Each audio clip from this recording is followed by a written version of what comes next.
الصحة، اعملوا منشن لوزارة الصحة. أماني دراعها هيضيع، أماني دراعها هيتقطع. لو أماني محدش يهتم بيها دراعها هيتقطع، دراعها هيتقطع.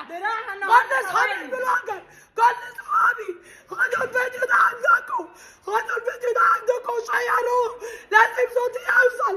أماني دراعها هيتقطع لو محدش يهتم بيها.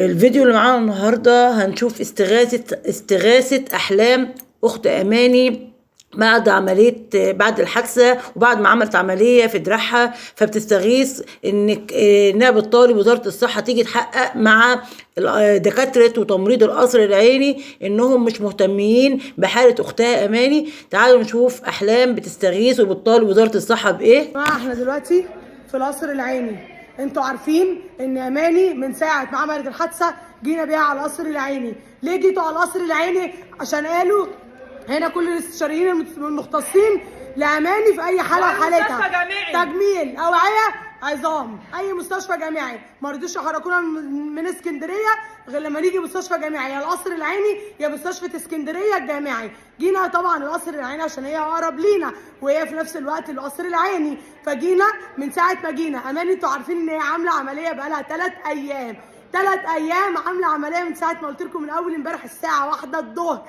1 الظهر اماني طلعت من العمليه، محدش راضي يطلع يغير لها على الجرح. طب يا جماعه انا بناشد دلوقتي كل اللي في المستشفى، وبعد اذنكم كل اللي بيحبني يعمل منشن لوزاره الصحه.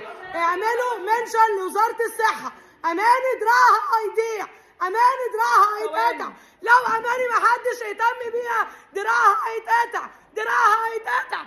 كل اصحابي البلوجر، كل اصحابي خدوا الفيديو ده عندكم، خدوا الفيديو ده عندكم وشيروه، لازم صوتي يوصل.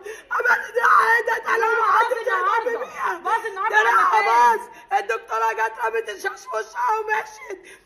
الدكتوره جت رمت الشاش في وشها ومشيت عشان قالت انت اشتكيتي في قلب المستشفى. ما اتكلمناش، محدش عمل فيديو، ما قلناش احنا اي حاجه. لسه ده اول فيديو يطلع فيه شكوى. اشتكينا في قلب المستشفى، الدكتوره قالت لها مش انت اشتكيتي، راحت راميه على الشاش في وشها ومشيت. صوتي يوصل بسرعه.